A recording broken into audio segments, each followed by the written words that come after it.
い。アイテムいっぱい、楽しさ抜群。スーパーアドベンチャーゲームファミコンソフトロックマン、12月17日新発売。カプコン。 In 1987, video games were just starting to grow. Most games were about jumping on things or shooting aliens, but one game asked a different question. What if a robot could choose his own path? What if he could grow stronger with each battle? And what if he became a hero not by being built that way, but by choosing to fight for good? That game was Mega Man. And while it started as a small project by a young team at Capcom, it became one of the most important action platformers ever made. I mean, the game didn't just sell millions, but it created a blueprint that would change gaming history forever. So let's explore this full story of this masterclass for the NES, its creation, its challenges, its legacy, and why it still matters today. This is the story of Mega Man 1. In the mid-1980s, Capcom was mostly focused on arcade games. They were fast, fun, and often hard, and built to eat quarters. If you don't believe me, try playing Gunsmoke or Ghosts and Goblins in the arcade.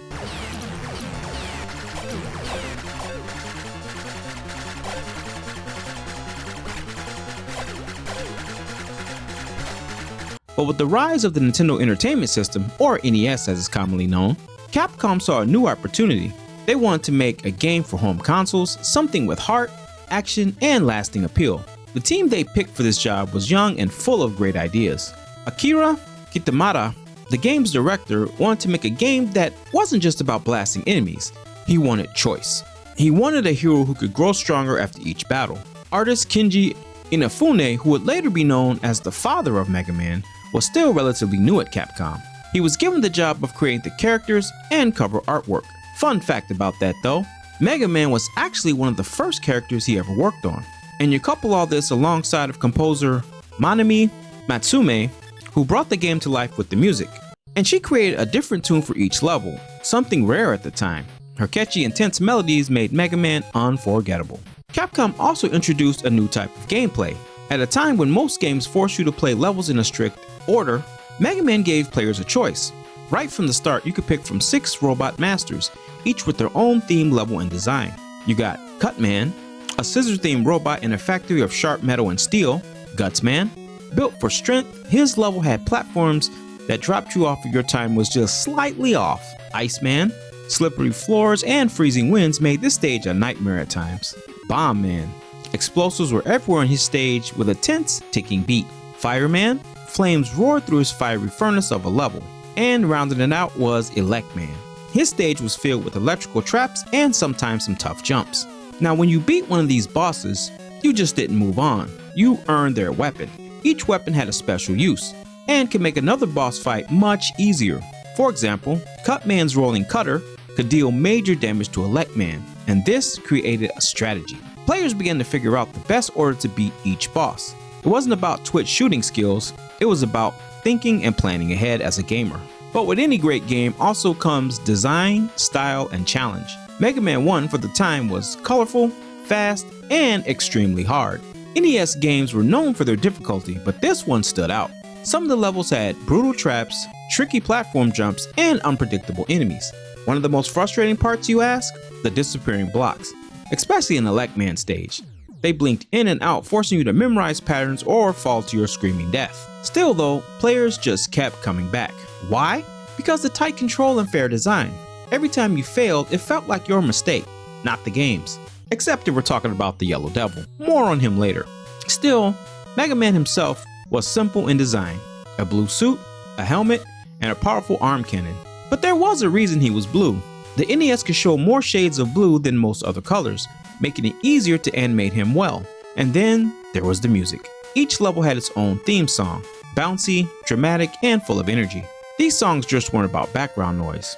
They made each stage come to life. Composer Manami Matsume only had a small amount of memory to work with, but she made each and every part count. Her soundtrack helped define what the NES game could sound like. For a small game, this one came with big impact. When Mega Man 1 launched in 1987, it didn't become a hit right away though. In fact, sales were actually disappointing. Some people blamed the confusing box art in the US, which showed a strange man with a gun. not the Robot Boy fans came to know and love, but something special happened. Over time, the game built a fan base. Players told their friends, friends told a friend of a friend, magazines started to notice, and Capcom, surprisingly enough, gave the team a second chance. That second game, you might have heard of it, Mega Man 2, which exploded in popularity and became one of the greatest NES games of all time. But it never would have happened without the foundation of the first. So let's talk a little bit about the legacy of Mega Man 1, the original.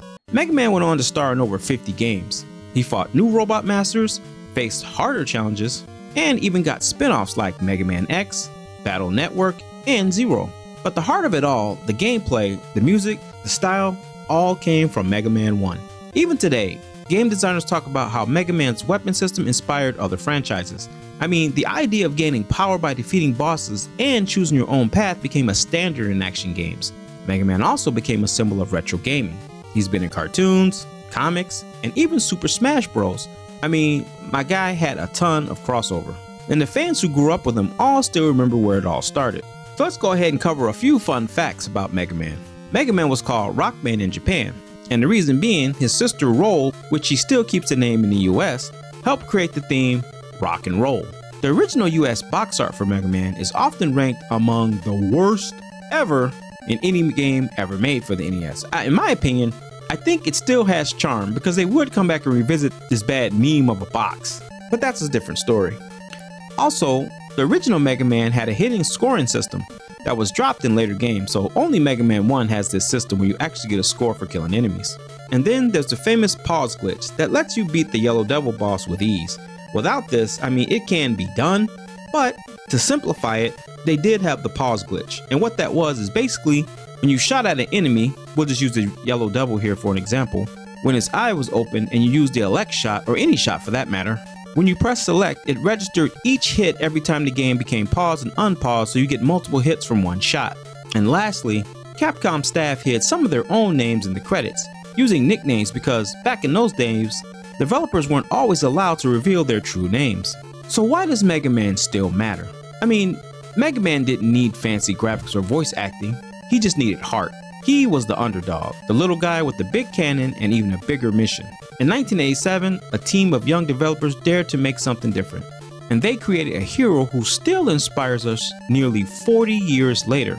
So the next time you boot up that old NES cartridge or hear those 8-bit notes, remember, Mega Man 1 didn't just start a game, it started a legend. If you're interested for a full playthrough of this game, you can join me on my other channel, link will be in the description, at Rude Tuna's Arcade, where I do a complete playthrough of Mega Man 1 from start to finish with commentary and give you some pointers on how to beat this game. Do yourself a service and go out and play it. With that, guys, let me know in the comments below your experiences with Mega Man 1. Did you love it? Did you hate it? Or have you even ever played it? With that said, as always, guys, take care of yourself, protect your inner peace, God bless you, and we'll catch you on the next episode. Thanks for watching.